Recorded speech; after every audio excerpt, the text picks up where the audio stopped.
Pourquoi le copilote a-t-il précipité l'Airbus A320 sur la montagne? C'est ce que les enquêteurs cherchent maintenant à éclaircir. Des perquisitions ont été menées jeudi soir au domicile d'Andreas Lubitz dans l'ouest de l'Allemagne. L'hypothèse du suicide est envisagée. Selon le quotidien Bild, le jeune homme de 28 ans avait souffert en 2009 d'une grave dépression et était depuis sous traitement médical. Deuxième nuit de raid saoudien sur le Yémen.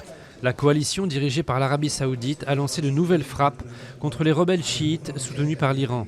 Au moins 39 civils ont été tués, dont 12 dans un raid qui a visé une base militaire au nord de la capitale Sanaa. Incendie monstre et effondrement de 3 immeubles au cœur de New York.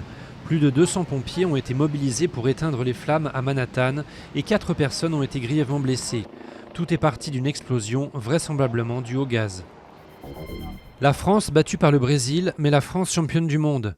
En football, les Brésiliens ont logiquement battu les Français 3-1 jeudi soir au Stade de France, ce qui a fait dire au sélectionneur Didier Deschamps qu'il restait beaucoup de progrès à faire d'ici l'Euro 2016.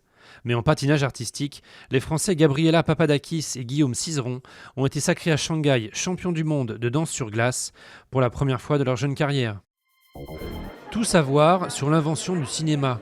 Il y a 120 ans, en 1895, les frères Lumière font défiler pour la première fois sur écran des images photographiques. Le prototype numéro 1 du cinématographe est exposé au Grand Palais à Paris et les 1500 films réalisés par Auguste et Louis Lumière sont projetés simultanément. Une exposition à voir jusqu'au 14 juin.